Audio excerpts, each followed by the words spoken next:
నమస్తే సార్. నమస్తేనమ్మా. హ్మ్. మీరు మాస్టర్ మైండ్స్‌లో సీఏ ఫ్యాకల్టీ అని విన్నాం సార్. మా పాప ఎంపీసీ చదివింది. ఇంట్లో అందరూ ఇంజినీరింగ్ చేయమని అంటున్నారు సార్. కానీ పాప సీఏనే చేస్తానని పట్టుబట్టి కూర్చుంది. సీఏ చేయటం వల్ల ఉన్న అడ్వాంటేజెస్ ఏంటో మాకు ఎక్స్‌ప్లెయిన్ చేయండి సార్. తప్పకుండా చెప్తానమ్మా.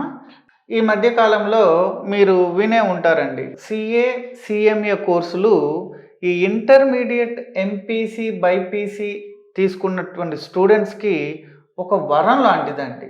దేశంలో ప్రధానమైనటువంటి కామర్స్ కోర్సెస్‌లో సీఏ, సీఎంఏ ద బెస్ట్ అని చెప్పుకోవచ్చండి. సీఏ, సీఎంఏలో ఉన్నటువంటి అడ్వాంటేజెస్ గురించి చెప్పుకుందామమ్మ. ఇప్పుడు ఇంటర్మీడియట్లో బైపీసీ లేదా ఎంపీసీ చదువుకొని ఇంజనీరింగ్ చేస్తే ఎలాంటి అడ్వాంటేజెస్ ఉంటాయో, అలానే ఇంటర్మీడియట్లో ఎంపీసీ, బైపీసీ చదివి సీఏ, సీఎంఏ కోర్సులు చేస్తే ఎలాంటి అడ్వాంటేజెస్ ఉంటాయో కూడా చూద్దాం.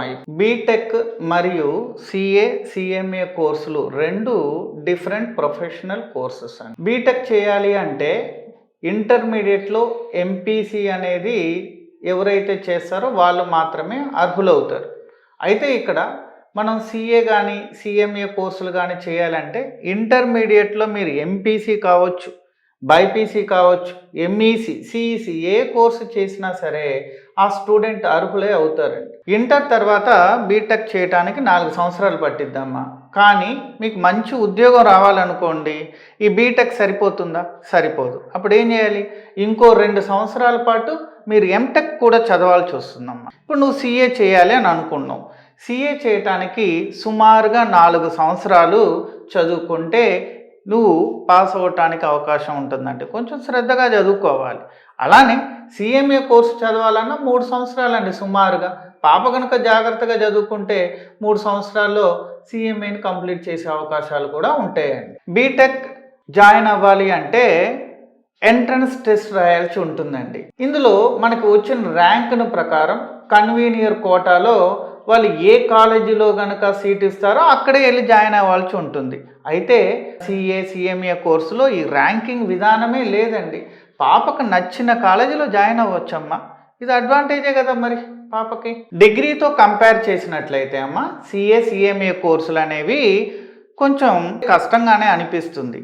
కానీ మీరు ఐఐటి కానీ మెడిసిన్ కోర్సు లాంటి కోర్సుతో కంపేర్ చేసుకుంటే సీఏ, సీఎంఏ కోర్సులు ఈజీ అమ్మా. ఇది రెండో విషయం ఇక్కడ ఏంటంటే నువ్వు బీటెక్ చేసే సమయంలో వేరే ఏ ఇతర డిగ్రీ చేయటానికి వీలు ఉండదండి. అదే మన సీఏ, సీఎంఏ కోర్సులో అయితే హ్యాపీగా నువ్వు సీఏ, సీఎంఏ కోర్సుతో పాటుగా ఇంకొక డిగ్రీ కూడా చేసుకునే అవకాశం ఉంటుందండి. స్టూడెంట్కి ఎంత అడ్వాంటేజ్ అండి ఇది. అంటే ఒకేసారి పాప ఏం చేయొచ్చు? సీఏ, సీఎంఏ జాయిన్ అవ్వచ్చు, డిగ్రీ కూడా కంప్లీట్ అవుతుంది. ఇప్పుడు బీటెక్ చదువుతుంది అనుకోండి అమ్మాయి, మరి ఫీజు రీఎంబర్స్మెంట్ అని చెప్పేసి ఇస్తూ ఉంటారు. బాగానే ఉంది. ఇలాంటి ఫీజు రీఎంబర్స్మెంట్ అనేది సీఏ, సీఎంఏ కోర్సులో ఉండదు. ఫస్ట్ అది అర్థం చేసుకోండి. కానీ అడ్వాంటేజ్ ఏంటో చెప్తా వినండి. పాప సీఏ, సీఎంఏ లాంటి కోర్స్ చేసేటప్పుడు ఆర్టికల్షిప్ అని 2 years చేస్తావమ్మా. ఈ ఆర్టికల్స్ చేసేటప్పుడు సుమారుగా 5,000 నుండి 15,000 వరకు తను స్టైఫండ్ అని చెప్పేసి తెచ్చుకునే అవకాశం ఉంటుంది. అలానే సీఏ కోర్సు నువ్వు ఒకవేళ కష్టం అనుకున్నావు అనుకో అమ్మా, సీఎంఏ కోర్సు చేసేసుకో. ఎందుకంటే సీఏతో కంపేర్ చేసుకున్నప్పుడు సీఎంఏ కొంచెం ఈజీగా ఉంటుంది. మీరు చూస్తూనే ఉన్నారు కదమ్మా, ఇప్పుడు ఈ సోషల్ మీడియా కానివ్వండి, డిఫరెంట్ టీవీ ఛానల్స్లో కానివ్వండి, న్యూస్ పేపర్స్లో కానివ్వండి, సాఫ్ట్వేర్ ఉద్యోగాలు అనేవి ఈ రిసెషన్ వల్ల కానివ్వండి లేదా ఆర్టిఫిషియల్ ఇంటెలిజెన్స్ వలన కానివ్వండి చాలామందికి ఉద్యోగాలు పోతూ ఉన్నాయి. మనం చదువుతూనే ఉన్నాం న్యూస్ పేపర్స్లో కూడా. కానీ మీరు ఎక్కడైనా సరే ఒక చార్టర్డ్ అకౌంటెంట్కి లేదా ఒక కాస్ట్ అకౌంటెంట్కి ఉద్యోగాలు పోయాయి అని ఎక్కడైనా విన్నారమ్మా మీరు?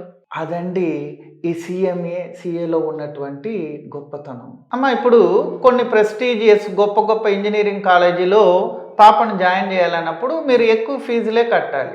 అలాంటి ప్రెస్టీజియస్ ఇంజనీరింగ్ కాలేజీలో 1 yearకి పే చేసేటటువంటి ఫీజుతో పాప కనుక లోకల్ అదే డే స్కాలర్ అయితే 4 సంవత్సరాలు సిఏ కోర్సు మొత్తం కూడా కంప్లీట్ చేయొచ్చు. నేను కొన్ని వేల మందిని ఈ సిఏ క్లాసెస్లో చూశానమ్మా. వీళ్ళల్లో యావరేజ్ స్టూడెంట్స్ కూడా చాలా శ్రద్ధగా చదువుకొని పాస్ అయిన వాళ్ళు ఉన్నారు. అలానే మెరిట్ స్టూడెంట్ అయ్యండి శ్రద్ధ పెట్టకుండా ఫెయిల్ అయినటువంటి వాళ్ళని కూడా నా యొక్క ఎక్స్పీరియన్స్లో చూసా. ఇక్కడ సక్సెస్ అనేది దేని మీద ఆధారపడి ఉందయ్యా అంటే స్టూడెంట్ పెట్టేటటువంటి శ్రద్ధ మీద ఆధారపడి ఉంటుందండి. ఇది ఒకటి మీరు గమనించండి. సార్ మా పాప ఎంపీసీ చదివిందండి, మీరేమో సిఎంఏ అంటున్నారు. అవి కొత్త సబ్జెక్ట్స్ కదా, ఎలా చదువుతుందో ఏంటో కొంచెం అర్థమయ్యేలా చెప్పండి. ఏం వరి అవ్వకండమ్మా. ఇప్పుడు 10th క్లాస్ పాప చదివిన తర్వాత ఇంటర్మీడియట్కి వచ్చింది. ఇంటర్మీడియట్లో అన్ని కొత్త సబ్జెక్టులే కదమ్మా.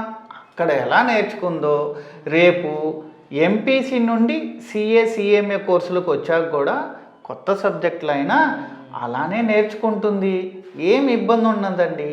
నిజంగా ఈ ఎంపీసీ బైపీసీ స్టూడెంట్స్కి సిఏ కోర్సు లాంటివి ఒక వరం అండి. ఓకే సార్, చాలా బాగా చెప్పారు. ఇంత వివరంగా ఇప్పటివరకు ఎవరు చెప్పలేదు సార్ మాకు. వెయిట్ అమ్మా. నేను చెప్పానని చెప్పి మీరు డెసిషన్ హడావుడిగా తీసుకోవద్దు.